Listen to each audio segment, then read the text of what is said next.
Hi guys, this is Alea Jen and welcome back to my YouTube channel. So for today's video, ano nga ba yung, ay Diyos mio, ano nga ba yung kaya nagustuhan ko din yung amo ko dito kahit kuripo to, kahit kahit yung bata may saltik. Ang nagustuhan ko dito is yung pagiging hindi niya marunong magluto, kaya hindi siya ganun kaarte.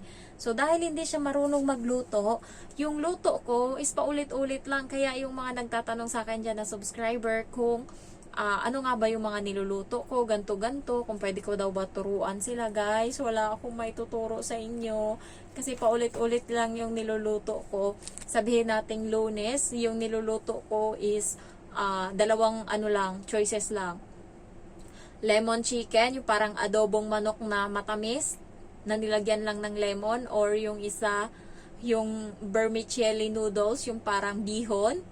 Tapos, i-steam ko lang yan, lagyan ko ng ng shrimp, tapos lagyan ko ng toyo, oil, and then bawang. Okay na? So, yan, Lunes yan. Yan yung pinaka main dish. Yan yung parang karne. Tapos, may sabaw lang, yung mga kung ano-anong ingredients, ipang-shoot ko lang yan sa kaldero, tas pakuluan ng 25 minutes. Okay na yan. And then vegetables, stir fry lang. Kung anong nandyan na gulay, choy sam o ganyan, spinach, anuhin ko lang, stir fry ko lang.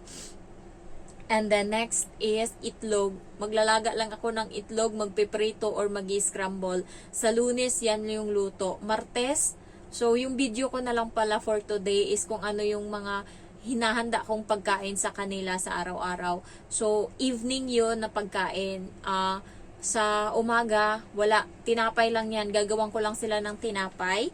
And then, sa tanghali naman yung amo kong babae, magpapastim lang yan sa akin. Ayan, magpapaluto siya minsan. Martes naman, sa ulo ko na yung luto, chicken udong. May video ako dyan kung paano ginawa.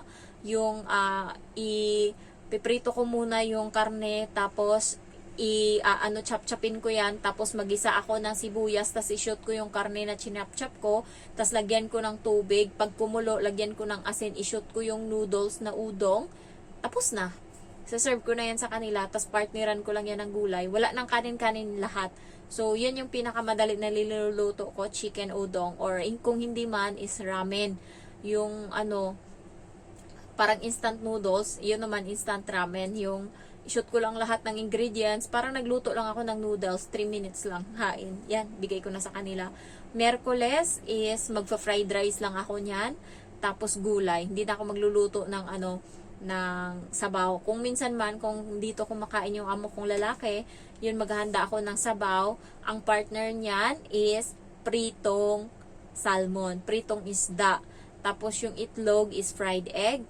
And then gulay. Ang gulay is pare-pareho lang lahat yung gulay namin. Mag-isa ka lang 3 minutes tapos.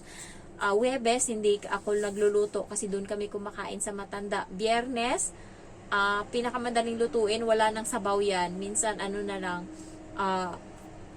fried na karne, ayan, ng baka. And then, minsan is tofu, ganyan. Yung mga napakasimple. Kaya wag nyo akong tanungin guys kung ano yung niluluto ko sa amo ko. Yan yung kagandahan kapag yung amo mo hindi marunong magluto kasi hindi maarte. Pero guys, ibang amo, iba din, may saltik. Kahit hindi sila marunong magluto, napakadami nilang ipapaluto sa'yo. Magtitingin-tingin sila ngayon sa YouTube kung ano yung mga, kung ano-ano yung mga hanas-hanas nila doon. Tas ipapaluto nila sa'yo. Yung pinakamahirap ko lang na naluto dito is oyster, na madami pang procedure. Ilalaga ko muna siya, banlian, tapos hugasan na naman, tapos iprito, tsaka ko na naman lutuin ng panibago. Yun yung medyo mahirap, oyster.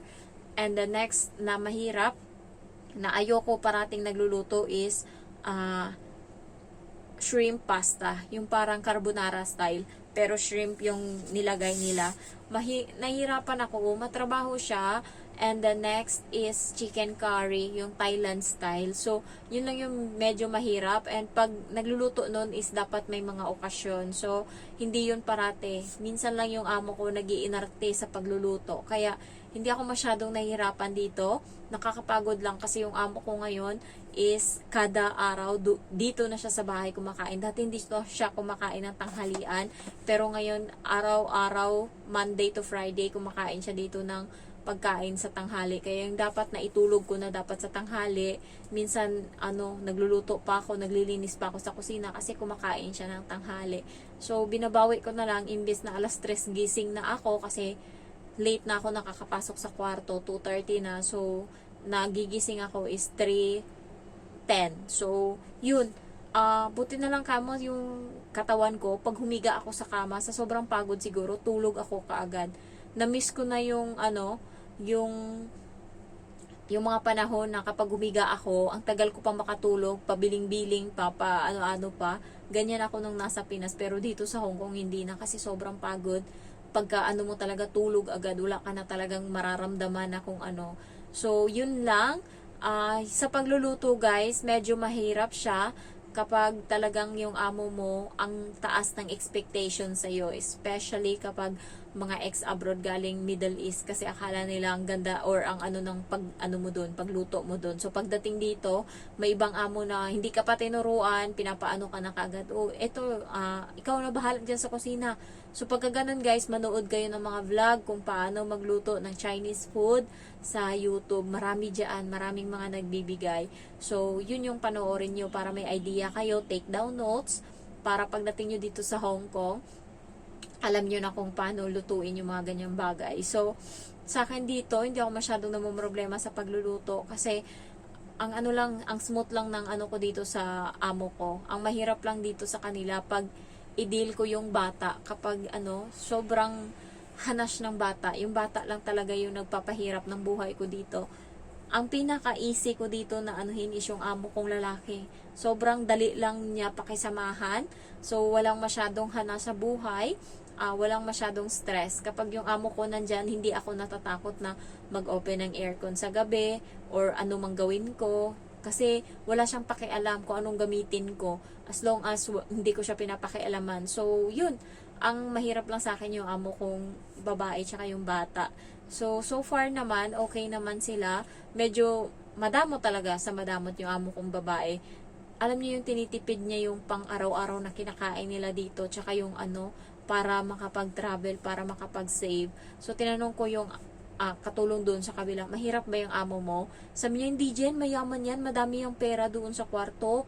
Sabi niya, lang sila, kuripot lang talaga sila, pero may pera sila, kuripot lang talaga. Kasi, nga naman, paano nakapagtapos ng doktor, puro sila may mga profesyon, doktor, tas yung amo ko accounting, kaso yun nga, hindi na siya nagtatrabaho ngayon. So, ang lang dito, burao talaga sila, kuripo talaga sila, hindi sila naawa sa katulong. Yung, alam mo yung, kahit nakikita niya ako na halos bumibili ng pagkain ko na nilagay sa ref, ako na bumibili ng prutas, ng gulay, lahat-lahat tinapay ko. Ang kanya lang, alam mo, chicken wings, sardinas, minsan lang ako magpabili ng sardinas sa isang taon, isang beses lang siguro. Tapos, Indomie. Tapos minsan tinapay, yan lang. Nakakaiyak. Yan lang yung binibigay niya sa akin or yan lang yung inaano niya. Hindi siya nahawa. Parating niya akong nakikitang kumakain ng binibili kong pagkain. Ganyan. So, wala talaga. Kaya pag umalis ako dito, alam ko na talaga na walang magtatagal dito na katulong sa amo ko. Kasi napakaburaot. Kaya ilan na nakatulong yung pumunta dito or nagtrabaho na hindi tumagal. So, yun lang guys. Thank you for watching. Gusto ko pa sanang mag-vlog kasi maganda ako today. Yung lipstick ko is hindi natanggal kahit naligo na ako lahat-lahat. So, pero kailangan ko munang kumain. Baka dumating na kasi sila. And naubos na lahat ng vlog ko. My gosh. Thank you for watching and I love you all. Bye-bye.